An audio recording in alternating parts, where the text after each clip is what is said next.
Zach, we have a Nebraska spring game to go over. I had 3 thoughts, 3 takeaways, 3 observations, whatever you want to call them from this game. I know you caught some of it as well, so you let me know what your thoughts are. I'll give you my 3 takeaways, and then we'll kind of let you steer the ship on what you want to talk about. So obviously, big takeaway, I think Anthony Calandria is obviously QB1 coming out of this spring game. Nothing against TJ Lateef, nothing against Daniel, what's his last name? Kanan, I think is it, or Kalen. Nothing against those two guys. Those two guys were fine in this game, but I think Anthony Calandria separated himself with his play. Still room for improvement through an interception in this one. One of his touchdown passes on the stat sheet was kind of like the pop pass type of thing, so maybe wasn't as impressive as some of the stats indicated, but I do think that he is definitely the right fit for this offense that Daniel Holgerson is putting together. Next one is the Big Ten's next star standout freshman running back played in this game. That is one Jamal Rule, not the son of Matt Rule. It's not spelled the same. R-U-L-E, not R-H-U-L-E. Jamal Rule, 75-yard touchdown run in this game. Looked very explosive, not only on that run, but in multiple different runs, over 100 yards rushing on 9 carries in the game here, 121 yards. Or 119 yards, I apologize. 119 yards, 1 touchdown, along with 75. And then finally, Zach, I got to be honest, this defensive line is looking better than they were last year. And I know that's not a super huge, difficult thing to muster together here, but the defensive line, they looked physical. They looked violent up front, specifically Pitt transfer Joseer Whittington. I was impressed with his explosiveness, pretty small interior defensive lineman, but he plays above his weight with his explosiveness, how he's able to get after the quarterback, had a sack in the game. Liked what I saw from him. And although there were some big run plays, with Jamal Rule in this game, I did feel like the defensive front of Nebraska did play pretty well, and I saw some things that I did like. All right, Zach, which of the 3 takeaways or observations would you like to start with? Well, I think it'd be good to start with quarterback, right? Because that's the big question after Raiola leaving. And, TJ Lateef a year ago did not leave a lot to be desired. He has tools, but I think him putting those tools together was, I think, concerning if you're a Cornhusker fan. So I think that quarterback battle is a real question for Cornhusker fans. I do agree with you. I think Calandria is QB1. I think that offense looked a lot more smooth with him in it. And I think that shows even the statistics, right? Like Kalen was 9 of 15 for only 54 yards. TJ Lateef was 5 of 13 for 29 yards. Daniel Kalen was also 1 of 3 for 0 yards on the other side because he played both sides. But Calandria was 12 of 19, and he was able to run the ball fairly well. He had 2 carries for 21 yards, and then a sack, losing 7 yards. But I thought he looked comfortable navigating the pocket. Mobility was good. And so there's a lot to like with Calandria, but I look at that yards per attempt, and that's probably my biggest concern. And I think you highlighted it really well. He's QB1. I don't think there's any question. Matt Rhule might say there's a question. There's not. But if Nebraska wants to continue to ascend, he's got to get better, particularly at intermediate and deep passing. He was 12 of 19 for 80 yards. And one of those passes was a pop pass for a touchdown. That was part of his highlights package. You should not have a highlight with a pop pass unless if you don't have many highlights. And that's kind of the problem. One of his passes was 27 yards. So you take that away, it's 11 of 18 for 53 yards. Like that's a real concern. Now, I know what people will say. It's a spring game, but I would have liked to see more accuracy going down the field and just more usage in general, intermediate and deep. And they didn't do any of that.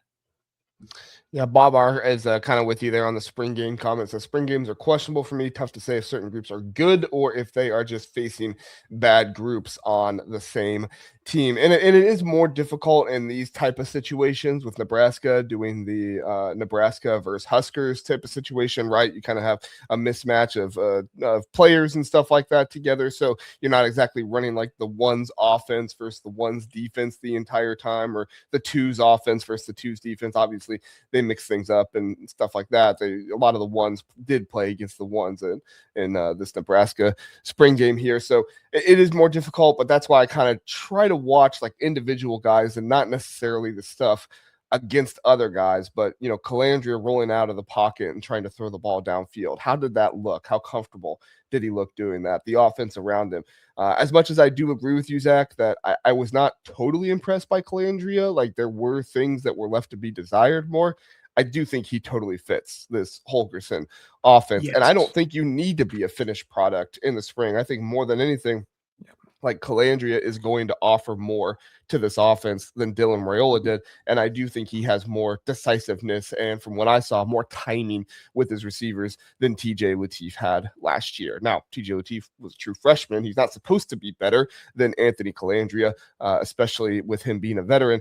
But I do think you're in a pretty good situation here, quarterback room wise, with Nebraska, as Calandria as your QB1, most likely Lateef as your QB2, and then Daniel Kaelin as your QB3. Not exactly a bad thing to have some talent that you can kind of look around the room and say, all right, nobody here is like useless, right? Yeah. Yeah, I agree. And I think, to your point, fit is better than being quote unquote more talented. So, like, I think Dylan Raiola probably, he was a 5-star guy coming out of high school, is probably much more talented than Calandria. But I think Calandria is a much better fit. Like, I totally agree with you. Yeah. What do you think on my assessment of Jamal Rule? Next Big Ten standout freshman running back is in Lincoln. You tend to agree? It's a spring game, so I'm gonna hesitate to say absolutely positively. Like, Connor Booth also had a nice day, 13 carries, 80 yards. But you have to be encouraged by Jamal Rule. 121 yards, including this, or he had 119. Sorry, he had I think one carry for a 2-yard loss, but he had that big 75-yard run. You saw the speed, you saw the vision, the wiggle.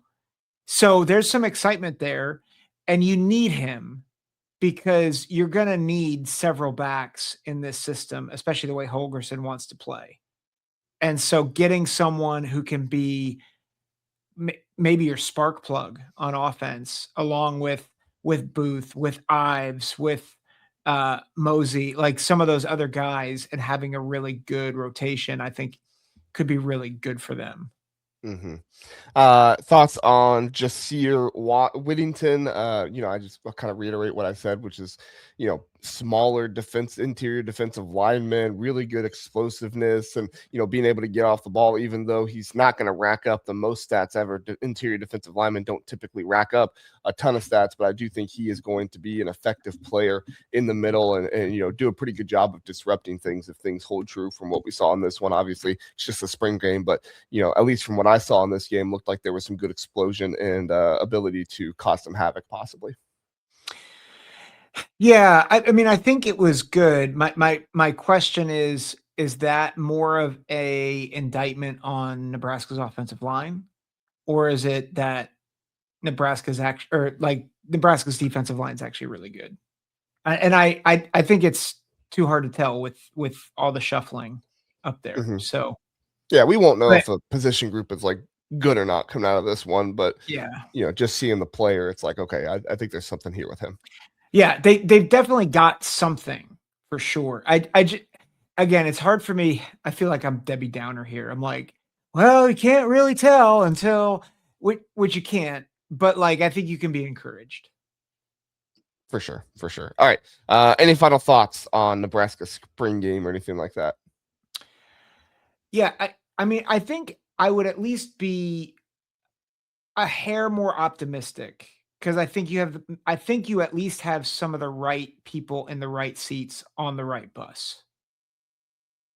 Yeah, yeah, I definitely think guys in the right seats on the right bus. I think Matt Rule's getting much, much closer to that than he was in previous years. I mean, right now on FanDuel, Nebraska's win total sits at 6.5, and they're more favored to go under at this point than they are over. Right now, they are favored by minus 148 to go under, plus 120 to go over. You tend to agree more favored to go under the 6.5. Just what's kind of your vibe right here coming out of this?